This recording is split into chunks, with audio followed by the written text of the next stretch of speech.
Okay, today I wanted to just talk about set building, and is it still possible in 2025, 2026 to still set build with $5 approximately shipping for every single card? So unless you're the Geez Mikey of the YouTube community and are able to buy crazy amounts of cards for your set build all at once, most people are having to do it one at a time, so the Happy Day set one card at a time. I was able to afford packs at one time, but I guess what happened was I was buying some other stuff and didn't really think of it, and then the packs just shot through the roof. So the packs that were once $5 are now $20 in some cases. That doesn't mean that you're going to pay $20, doesn't mean you should pay $20, and a lot of the packs, back then were still fudged and messed with, so I was still hesitant to pay the $5, to get those cards.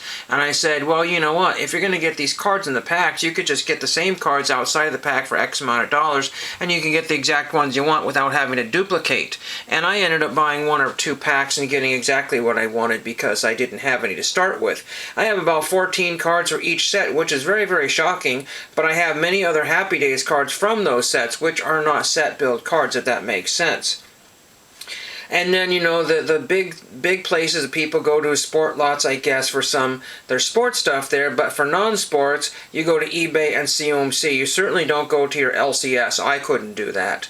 And because my LCS, now some cards on the East Coast, our card shops on the East Coast have crazy amounts of vintage of everything and every price range and every category. Burbank Sports Cards used to be a place that I used to buy from, and their shipping terms worked really well if I bought 30 plus cards or whatever it was, and so I had all kinds of opportunities available to me. But like COMC and places like the Autograph Den, their shipping estimates are just ridiculous because people are now going to be into January for their cards or more, and I just found out my cards from Autograph Den are going to be here sometime mid-February. It's just this junk wax, I say junk wax, but just cards from the 1980s, the 70s and 80s that I just wanted for, just kind of, just to fill out a set kind of, and also for autograph requests. But those won't be here for a very, very long time. So again, is there any feasible way to do that? And the card shows coming to the West Coast, I really know anything better. I did get a 1963 Wally Moon for $2 or $3. I don't remember what it was, but that's the only affordable, the sports card from pre-1980 that I could afford at that particular show. And then the rest of it was just gaming cards, Pokemon and stuff that people make on Etsy and were selling at the show. So it's just, kind of a ridiculous time for me to do that. And again, I'm not looking for high dollar cards. I'm not looking for high grade cards. If I can go to eBay and find a card for $2, now the cards that I want are locked in Dean's cards. And Dean's cards, has gotten better over the years. I had not a good experience with them, and I haven't bought from them since. And so that kind of soured me on that. But again, $5 for shipping for the first one, and they don't have any additional. So that additional is not, if I did the COMC $6 and the additional, that's only like a 25-cent additional, whereas a lot of eBayers are even more than that additional. Sometimes they're $1 an item additional. It's like, oh my gosh, I'm going to be spending, and it could be $10 in shipping, $20 in shipping, and the shipping basically blows out any of the good deals I have. But then I'm looking at cards like the Happy Days cards. I saw VGEX card that somebody wanted $50 for, only because it featured the Fonz. I have the actual Topps buyback of that identical card. So why would I want to be paying $50 for a card that I didn't even spend hardly $10 on the buyback? That's the crazy thing is, the people are just have over a barrel certain cards. And then like if you're working like on a set of Hopalong Cassidy or something from circa 1950, there's only a certain amount of cards in certain grades that you can get. So you may want to only spend $2 per card or $3, but then you can't find one that's in that particular grade that you want, or even the later series. Some of those are crazy series. And a set, the cheaper ones, are like the 100 card sets, but then you still have card number 1 and cards over a barrel, and just people are asking crazy numbers for things.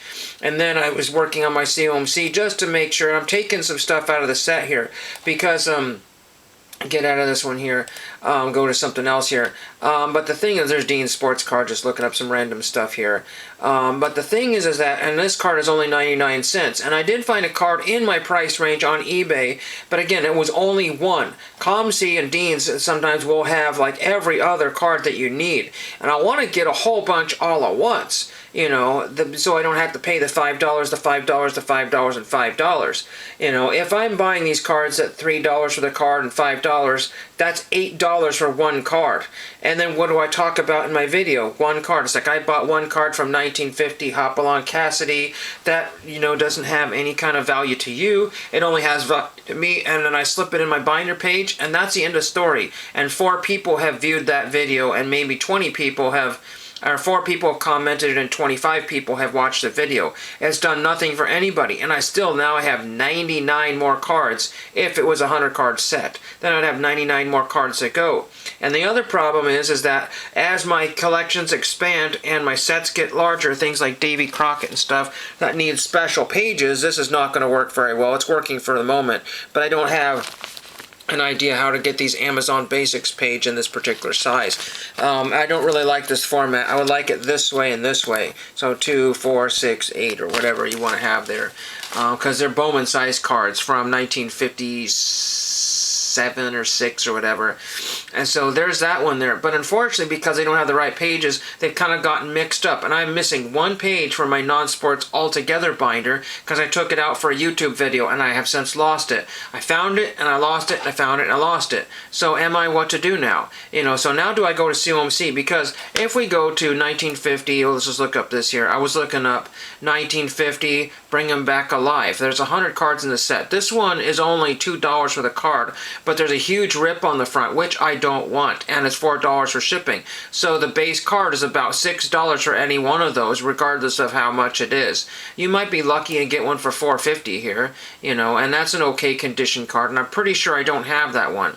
You know, when you only have 3 or 4 cards, and I might have 10, because I remember, you know, one of these Black Fridays, but trying to go through my COMC and trying to find those lost cards listing, and I can't get to trading card database because now they want my password after all these years. It was in there for a long time and now it's disappeared. So again, it's all these different things that causing me to not be set builders. But again, I should just basically bite the bullet and just go to COMC, buy the cards that I want, and spend the $50 that gets them to get out of there, you know, because it could be $25 for shipping or whatever, and then just wait until January, February, or March of April of next year, even farther than that.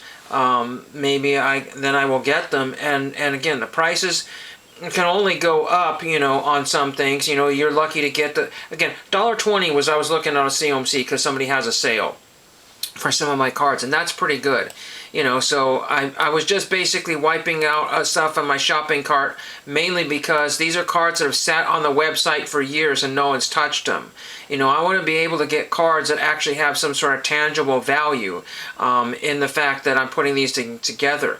I need to basically also find out if I can find pages that will work other than the credit card, I'm sorry, the pages for business cards. I use business card pages, but I'd like to have kind of a, unfortunately a lot of the pages that I'm finding, the cards that slip in there, they tend to slip out, or a lot of the cards are sticking out. BCW pages, I noticed a lot of cards stick out, and I don't want to have any exposed edges of my cards. So I have to be very, very careful on these early 1950s era Topps cards that are smaller sized ones, like the Bowmans and stuff were as well too.